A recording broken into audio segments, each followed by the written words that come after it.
Hey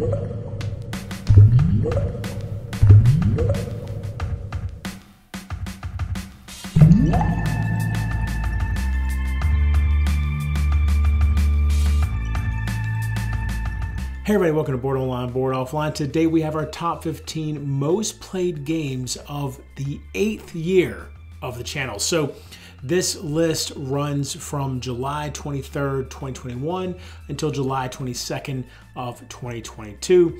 The channel was, of course, the very first video went up July 23, 8 years ago, so 2014.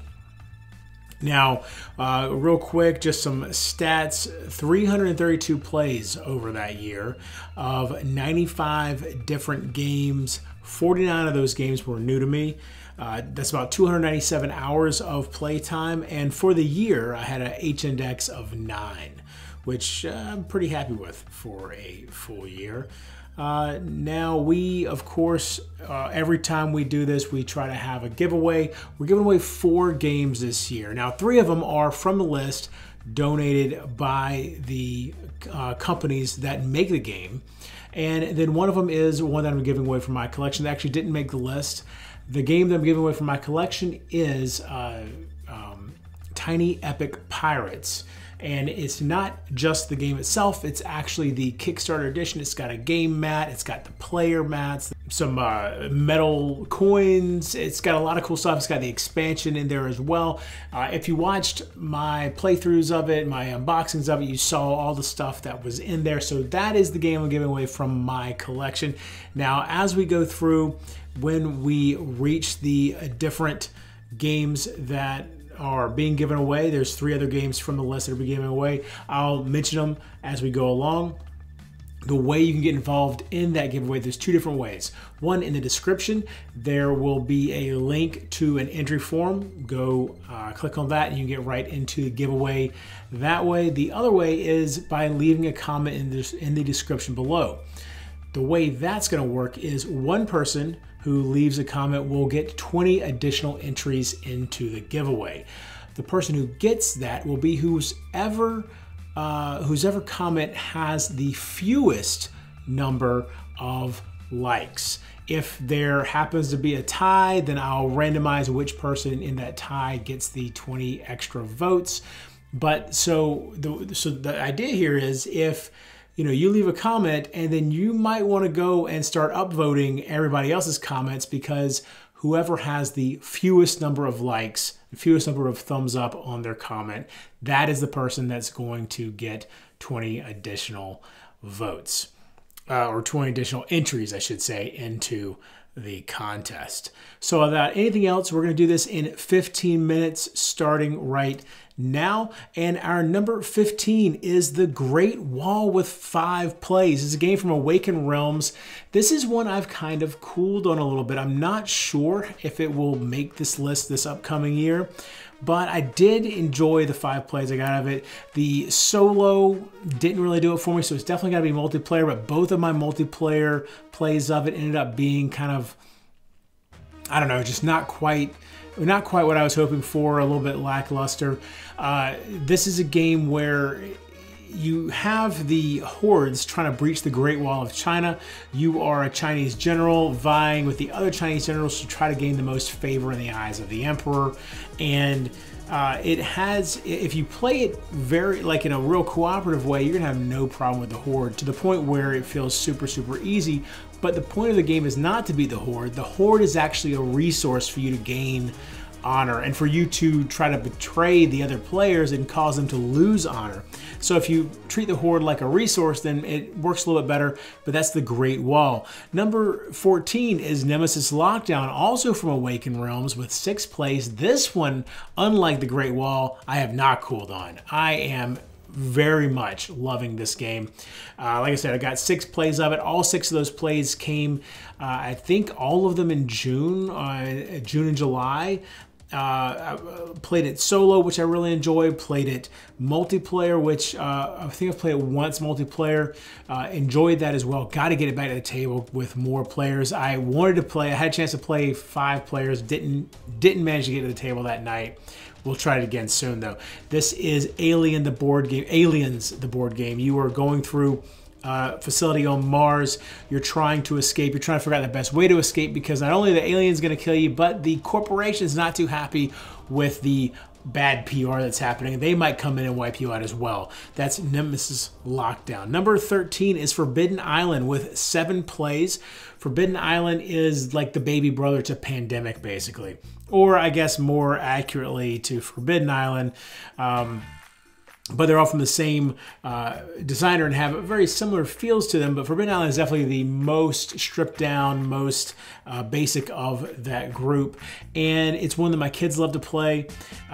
You've got a modular island that you build out every game, and you're going around. You're trying to find these 4 different treasures, and then and the whole time the island is sinking, and you're trying to get, once you have the treasure, you got to get back to the helicopter pad and take off before you drown, or before the helicopter pad sinks into the ocean, or any number of bad things happen.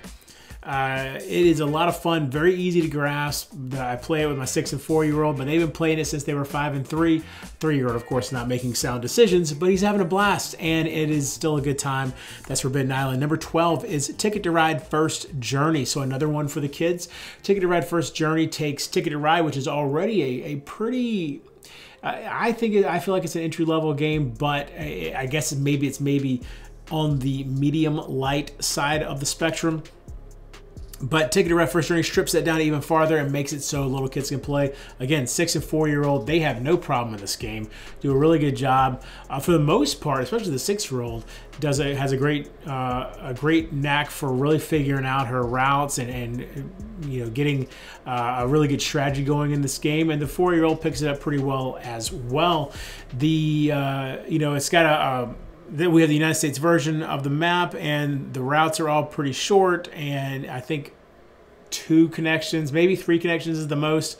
So fairly simple to build the routes out, and we have a really good time playing this one. Number 11 is Mandala Stones, which I had 8 plays of, and this is the first game on the list that we are giving away, so be sure to enter for your chance to win this. This is a up to 4-player abstract game. I really enjoy this one a lot. My game group not so much, but my kids and my wife all enjoy it, but especially the 6-year-old. She really likes this one a lot. And you have stacks of these ceramic stones, and you're moving. You have 4 pillars that you move around the board, and if a pillar is next to a stack, that stack can't be touched. So when you're moving one pillar, you drop it in the middle of 4 stacks, and out of those 4 stacks, whichever ones are not adjacent to an additional pillar, you can take the stone off the top of that stack, but only if that stone matches the symbol on the top of the pillar you just moved. There's only 2 symbols in the game, so it seems not that hard, but it ends up providing a lot of really interesting choices. You then take it to your player mat, you're laying it out. There's different ways to score on your player mat. That's Mandala Stones. Number 10 is Legacy of Dragonholt with 8 plays. This is one, again, you're going to see a lot of stuff on here that I'm playing with my kids. This is one that I play a lot with my kids. Now, we, for whatever reason, it kind of fell off. We are about halfway through the story, I think. And just recently, they've both been saying, "Oh my gosh, we got to get back into that game." They've had forgotten about. I don't know how we had a break. This is a completely narrative-based game, just story. You're reading through books. It's like choose your own adventure, but to the nth degree. I mean, it is. You've got about 5 or 6 different books in the box, and each book is its own adventure, but then one of the books is the city or village of Dragonholt, which is like the central hub that you keep coming back to. Your characters can level up, you get different gear, you have different stats. I mean, it's not an RPG. I wouldn't call it an RPG because the stats are so scaled back that it doesn't really have quite that feel, but it is like an RPG mashed into a choose your own adventure book. Number 9 is Flashpoint Fire Rescue with 10 plays. We're giving away a copy of this as well. Flashpoint Fire Rescue is you're a fireman going to the house is burning down, there's all kinds of, there's hazardous material in there that's going to explode. You got to rescue 7 people and or cats and dogs from the house, but some of the points of interest are actually from fraudulent. There's nobody there. You know, so you don't know if somebody's there until you're adjacent to it. And so as you play through, explosions can happen. Your character can't die. If an explosion happens and knocks your character down, you have to go out to the ambulance, and then you come back in and keep helping. It really has a lot of challenge in there. Has a lot of really cool ways you can scale the difficulty up. It has family rules and then advanced rules, but a lot in between as well. And that's Flashpoint Fire Rescue. Number 8 with 11 plays is Mechs versus Minions. This one will not show up next year for sure. I finally finished the campaign with this one. My group and I have decided to start working through a lot of my campaign games, and Mechs versus Minions was the first one we did. We played through the whole campaign, had a lot of fun for the first 8 scenarios, I'd say, and the last, I think it's a 10 scenario game. I think we had to repeat one of them. The last 2 or 3 scenarios just, it felt like they increased the difficulty by increasing the randomness, and that's no fun for me, because then you get hosed for no reason other than the dice roll is bad. And I don't hate dice. I love dice, but don't increase the difficulty by increasing the randomness. Increase the difficulty by providing more difficult enemies and harder choices and that sort of thing. But that's Mechs versus Minions, my number 11. Number 7 was Hadrian's Wall with 11 plays. What a fantastic game. This is a, it feels like a roll and write because you got these pages that you're scratching stuff out on and everything, but you flip over a card at the beginning of every round that tells you what your resources and workers are going to be. You then, based on decisions you've already made throughout the game, might get additional workers. Then you also have one additional decision to make at the beginning of every round to get a little bit more, either resource or worker. And then you're going to make decisions. And this is one where as you're scratching stuff off on the sheets, you're going to be getting rewards for different places that you go, which will give you more workers, which will then let you do more stuff. And you can chain together some really cool combos like that. Fantastic solo game, fantastic game with other players, even though it is, in a lot of ways, multiplayer solitaire, but there is some interaction, not a whole lot, some interaction. At the end of every round, the picks attack, and you better have the enough defense there, otherwise your people are going to be upset with you and you're going to start losing points. That's Hadrian's Wall. Oh, by the way, we're giving away a copy of Hadrian's Wall as well. Number 6 is Madara with 12 plays. This is the campaign we're currently working on, and we're about a fourth of the way through it. The campaign is a 400+ page book. It's huge.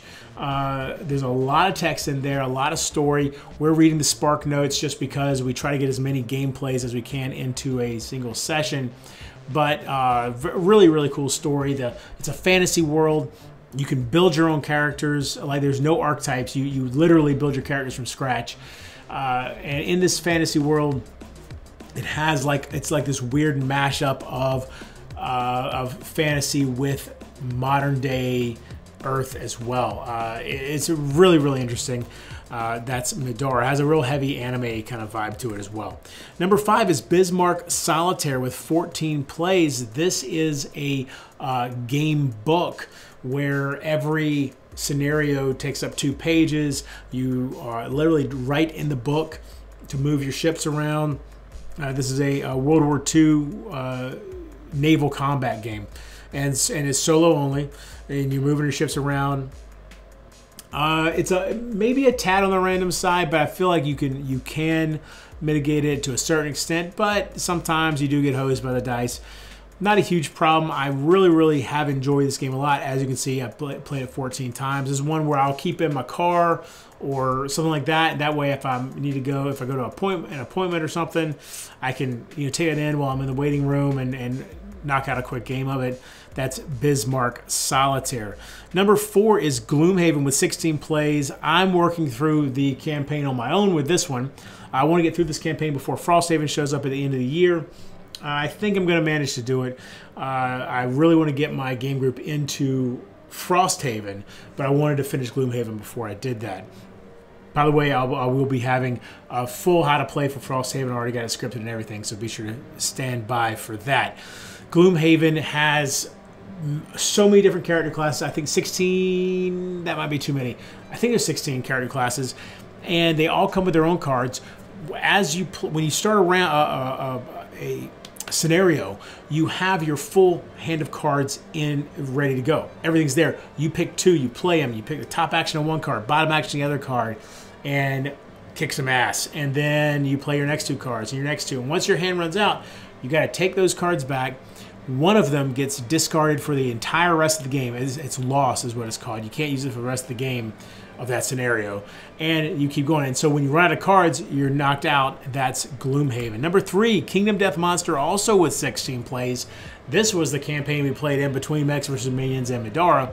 Got 16 games into it before a party wipe. I think some of the, actually, might have gotten 13 plays into it. I think 3 of those plays were my solo game plays. Anyway, doesn't matter. Kingdom Death Monster, my #1 favorite game of all time. A massive dark story. I mean, anybody who's watched this channel any length of time knows what Kingdom of Death is. I've got tons of videos on it. But we, for our first campaign of this, I felt pretty good that we got, like I said, 13 Lantern Years in. That is a little more than a third of the way through the campaign. It's a 30-year campaign. And I think I made a mistake with some of the, I shouldn't have added them. Even though the Manhunter is my favorite addition to the game, I should have left them out for a first time playing because that was the first time the other 2 guys in my game group had played. Number 2, Sleeping Queens. Back to games with the kids. 24 plays of Sleeping Queens. This is a little card game, real silly card game. But if you got kids, or if you have family that isn't into anything, maybe even like Forbidden Island is too much for some of your family members. Sleeping Queens has the feel of like a classic card game, but with a little bit of a modern touch to it. And you basically have these cards that are face down, and then you are playing different cards to get them. Then the face down cards are the Sleeping Queens, and then after you reach a certain number of points or whatever, you win the game. Excuse me. Or if you wake up a certain number of queens, you win the game. And sometimes they have different powers and stuff. It's a cute little game, and my kids love it. Though it has been quite a few months since we played, I think. And number 1 was My City with 24 plays. Played this with my game group. I guess technically this was a campaign. It doesn't feel like it was a campaign because we played all 24 games of this campaign in a single night. This is when I was on night shift, and so on my days off on night shift, I maintain my sleep schedule, so that means I'm up for like 8 hours while the family sleeps. So my game group came over, they're all on night shift with me, and we sat down and we played 24 straight games of My City. It is a legacy city building game. You each have your own player board. You're changing it, you're doing things to it to cause it to be, permanently altered throughout the campaign. It was a really fun time. I know they're making a sequel to it. I can't remember what the sequel is called. Here, we're at the end of the list, so I will go ahead and look up that sequel just so y'all have that as well. Let's see. I know there's the My City Roll and Write. My City Roll and Write, but there's, I feel like, is it My Kingdom maybe? Or My Island. Is that it? My Island. Yeah, coming out 2023. So it says develop your island through the ages in this family-friendly legacy experience. Yeah, so My Island, very much. I will absolutely get my hands on My Island and play it because, like I said, the game group, we tore through it. My City was fantastic. What a great time.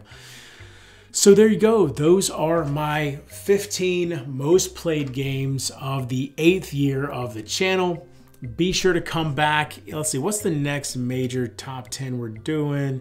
Oh, that's right. In October, our best solo games. We will be doing our best solo games of all time. So be sure to come back and check that out. I've got some a Kickstarter video coming out for Unlockables soon. That it's a how to play video.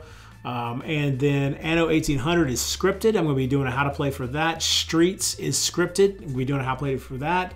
And I have drawn up an outline for how I'm going to script Dungeon Universalis. I'm doing the full rulebook, not the basic rules. I'm going to do the full rulebook for Dungeon Universalis. That's going to take a while. Not coming out soon. It'll be a couple months before the, well, Might get the first part out within a month. I don't know, we'll see. Stay tuned, and until next time, if you're bored online, bored offline.